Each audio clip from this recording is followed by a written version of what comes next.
guys, Meredith Gorman here, and are you still not subscribed to Matt's channel? Well, if you're not, hit the subscribe button because he's giving out free picks each and every week. Hope you have a good rest of your day. UFC Vegas 103, yes, back at the Apex after a little travel spot in Seattle last week. We got Kopp versus Alamabayev. Fight card, these fight night cards, we're used to it. We're used to it, right? Weak card all around for the most part, and we're used to these fight night Apex cards being like that. I'll break down the main card though, like I always do. Free picks, leans, price talk, and more. Systemsportscapping.com or link.me/systemcapping for everything system capping, guys. Just head over to link me. It's easier. Everything's set up nicely there. If you want to review the resume, the articles, got a bunch of articles up there for your reading pleasure. Client comments over the years, client opportunities, records, and more. Long-term, high percentage win is what I do here. Get on board today and beat the books in all sports we handicap, guys. Like this video if you're watching on YouTube. More people listening on Spotify and Apple Podcasts. I do appreciate you guys over there. Thanks for listening. Leave a review if you get a chance. I know a lot of people won't do that. I don't do it either, right? When I listen to a podcast, but it does help me a ton. Currently handicapping the UFC, PGA, NHL, and I will be handicapping for the first time March Madness tournament. I have been not betting, but mainly just using the Hot Takes app, which you guys hopefully have downloaded by now. It's a free play app, win free money. So I've been just testing my bets there because it's free, right? Not sending them out to clients. And I've been doing well, very well.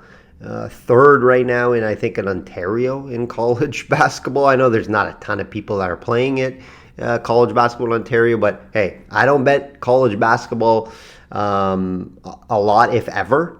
So it's just more research-based picks, and we've been doing well. Hottest sport right now for clients, NHL. 73% on the year, low volume. That has been the best sport for myself and clients early this year after 2 months. Let's do a UFC Seattle recap. Down week for myself after a nice little run there on a couple cards. And it was mainly due to Basharat. I thought Basharat would win that fight. Ricky Simone was not looking good in his previous fights, and he found something at home in Seattle. A right hand, a nasty right hand. Simone just not known for knocking out guys. It's very surprising. Basharat probably took him too lightly on the feet, I believe. Right? Caught him with a big right hand. Very nice shot. Right? I expected Basharat to win the fight. So we were on Basharat and the fight to go the distance. So bad luck there with Basharat getting caught. First time getting knocked out as well.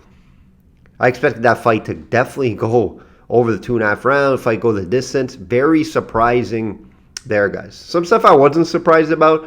Rob Font, big win there as an underdog. I did mention on the podcast, guys, if you're going to bet a side, you take Font in the plus money. Continues to beat up-and-coming guys. Back-to-back wins over up-and-coming guys. Impressive win there. John Silva, wow. We love some John Silva fights. I expect him to finish the fight. He did that. Very impressive over a very high-level striker. I thought he may get a submission win or try to get the fight down to the ground. No, he's standing bang with a very high-level striker. He called out Bryce Mitchell, guys, and he is getting that fight.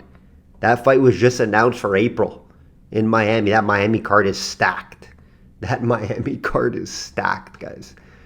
So that's going to be a fun fight. Apparently, Mitchell texted Hunter the next day saying, I want that fight. So, hats off to him. Obviously, a lot of controversy around Mitchell right now. The guy's a lunatic. But, hey, respect for him to take the fight, take the call. Silva's a very dangerous guy. Very dangerous. Also, Hernandez, by decision, was always the way that fight probably was going to go, right? Just outworks his opponents. Out-wrestles, out-grapples you for 3 rounds, and you end up losing the fight. And that's what he did to Brandon Allen. Impressive work there. Main event, tough eye poke, right? I had it very close, the fight. I had Song probably winning 2-1 in rounds. Song probably would have ended up winning the fight, guys. I was not impressed with Henry's takedown. He went for a couple takedowns, single legs, just not able to get it. And you can't just be standing and banging with Song for 5 rounds. You'll probably end up losing the fight, and he was losing it up to that point. Hanging in there, close rounds, but Song was winning the fight slightly in my eyes. Eye poke, that was a bad eye poke, guys. Very bad. At first, I thought Henry was like over-exaggerating and trying to get out of the fight. It was bad. It was bad. What he showed after as well. So tough one there. What's next for Henry? I don't know. I don't think he's going to retire after that because he still looked like he was pretty decent. It's just he's unable to get fights down to the ground anymore, right? That's what he's known for, his wrestling. He's Olympic champion. He just can't get fights down there. It's different, right? MMA wrestling and then wrestling. Very different. So I don't know what's next for him. I think Henry should fight. Like, the Dominic Cruz fight was perfect for him. Perfect. He shouldn't be fighting these younger guys, in my opinion, now. Right? So give him some sort of a legend type of fight. We want to see that. Not younger guys like that, even though he looked fine in this fight. Let's get right into it, guys. Let's get right into this card. Not a card I'm that excited about, but hey, every week we are here breaking down the fights. I watch all the cards from start to finish. Most of the time. Even though it's Saturday night, guys, I plan and make my plans around these fights. I rarely miss a card unless I'm on vacation at times. And hey, even when I'm on vacation, I somehow catch the fights, right? I'll stream it, or if there's a bar somewhere, I'll end up watching the fights. That's just what I do. Let's get right into the main event here. Kopp minus 210 versus Albayev plus 175. You know, random main event, of course, right? Love what we saw from Cap last time out against Silva. Very impressive. Flow. I call he was in a flow state in that fight, making Silva look like an amateur on the feet, and got a third round TKO finish. Love the showboating that he was doing. Love the confidence on the feet from Kopp. Does that carry over here? He'll have the striking advantage here. Could be a different style fight though. Right? 5-round fight. That should favor Cap. I have seen Albayev struggle later in fights, third round with his cardio. Because again, he's doing a lot of grappling and wrestling, guys, which will slow him down. Right, a lot on tape. I went back, watched some of his tape. That's what I noticed later in fights. Right, he has 4 UFC fights so far in his career. Lower level guys, of course. Decent wins over Audie Osborne, Viagra, Jose Johnson. And his biggest win was last time against Nicola. We know Nicola, good fighter. Only one finish, though. Not a finisher. Low volume guy. And will just look to take you down and spam takedowns. Right, this is a step up for him against Kopp. They recently put this together. This wasn't the plan, guys. This wasn't the planned main event. Someone backed out. Both guys have different opponents, and now they meet. Yes, he will have the wrestling advantage here, possibly grappling as well. However, I just don't see Kopp really being held down. Right? He doesn't get held down in his fights. When he fought Makaev, very good wrestler, he was able to get up. Good takedown defense. 77% takedown defense is solid. Right? And like I mentioned, Kopp will have the volume advantage on the feet.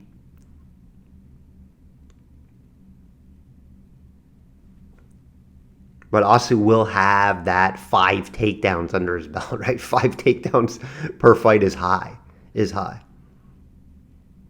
But when you look at the low volume at 2 significant strikes per minute, just over 2, guys, right? Compared to Kopp's 5, if he does keep this fight standing, Kopp wins this fight. And even if he does get taken down, I do expect him most likely to get taken down, especially if this fight goes deep. But I expect Kopp to get back to his feet, land the more significant strikes, especially if we see if he looks anything like he did against Silva on the feet in this fight, he should win this fight. That's going to be the big question, though. Can Asu continue to spam takedowns, keep him there, maybe get some ground and pound, maybe find a submission. Kopp does have good submission defense, though. He can grapple. That'll be the big question in this fight. So I'm going to have to look at Kopp. I don't love the price. Could be a sneaky 2-fight parlay piece for me this weekend. But Kopp's just going up in the right direction right now. From what I see in that Silva fight, right? The only path for Osu, in my opinion, is just spam takedowns and be able to hold them down. And I don't believe he can hold them down when he gets the takedowns. And I don't believe he can do it for 3, 4, 5 rounds. So Kopp would have to be the play here. I believe he wins this fight probably 7 to 8 times out of 10, in my opinion. Co-main, maybe the worst co-main ever. Maybe, guys. Maybe Marquez minus 125 versus Brundage. Yes, plus 100. 2 guys that are very untrustworthy. You can't bet these guys. They're guys that just don't fight for your dollar, don't have high-level skills.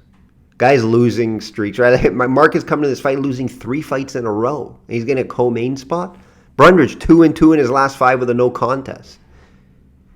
This is just ugly. You stay away from these fights unless you like flipping coins or like playing that. Like if you're a guy that likes to bet all fights. I know some people that listen to do that. I never suggest that. If you do, it's fun, right? You're putting a small unit down for a parlay. I get it if you're just playing for fun. But if you're playing to win long term, you don't bet these type of fights, right? Like, yes, if I had to bet this fight, right? If I had to, but you don't have to. You take the plus money. That's the only way I could look, right? Because it's a 50-50 coin flip type of fight. And then you look at the skill set. Yeah, Brundage actually has better skill set than Marquez, right? Brundage's going to have the wrestling advantage. He has the resume advantage with the better win. He beat Reese. Marquez lost to Reese last time out. And he has a win over Malkoun, but that was by DQ. But still, it's on his resume as a win. Right, so that's the only way I can look here. Again, Brundage doesn't fight for your money. Not a guy that I like to back. But in this type of situation, low-level guys. Now, one thing I do got to mention, Marquez loses fight probably out of the UFC. 4 fights you lose in a row. That could be some motivation, extra motivation here. And that's why I'm just totally staying away from this fight. I suggest you do too. I'm not going to sit here and break down all the... I mentioned Brundage's going to have the wrestling advantage. Marquez has a 53% takedown defense, guys. So if Brundage is able to spam takedowns, maybe get on top, get a TKO style finish, that's live here. Marquez could catch Brundage on feet, sure. But that 53% takedown defense, Brundage's game plan should be, let's get this fight down to the ground. So there's a path there in my eyes. Marquez's path is more unclear for me. Again, stay away from this one, guys. Maybe one of the worst co-main events I've ever seen. Here's a good fight, and here's a fight that I believe should have been the co-main event. Right, Ribovitz minus 275 versus Haqparast plus 225. I think the line's a little wide. Right, I have Ribovitz maybe minus 180, minus 200 maybe. It's a fun one here. Should be the fight of the night in my eyes. And something happens, pops up in the prelims. But, this should be the co-main. Like I mentioned, both guys on win streaks. Haqparast has found something here. 4 straight wins. With a few nice wins in there, all lower level guys. Because remember, he was highly touted earlier in his career, lost some bigger fights. I think he stepped up a little too quick, and then he went back down to reality. Fought some guys. Last time out, he beat Gordon, nice win there, but just very low level guys, right? Ribovitz has that high level win over Zellhuber last time out. Big win for him as an underdog. Best win on either resume. In my opinion. I expect this to stay on the feet for the most part. You could see Haqparast maybe try to get this fight down to the ground because Ribovitz, what he wants to do is just stand and bang in the middle. Haqparast is a striker. He likes to do that too, but, we have seen him at times get caught, get hurt. So it's going to be interesting to see how Haqparast, has his game plan in this fight. He could try, again, he's not some big-time wrestler, but he can wrestle and grapple a little bit. He probably does have a slight advantage against Ribovitz in that department, but he just doesn't do it often. We see him striking. We see him trying to point fight. We see, he has a nice little power, too, on the feet. But Ribovitz, I believe, is the more dangerous striker, and I don't believe he should just stand and bang with him. Right, both guys are very high volume guys as well. Hosparas over 6 significant strikes per minute, and then Rebo over 7.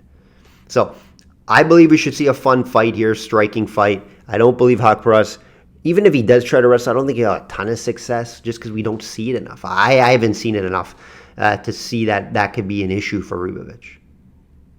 I expect this probably most likely to go to decision, right? Over the 2.5 rounds, close fight. Who lands the bigger shots, more flashy shots, maybe get a knockdown in one of the rounds.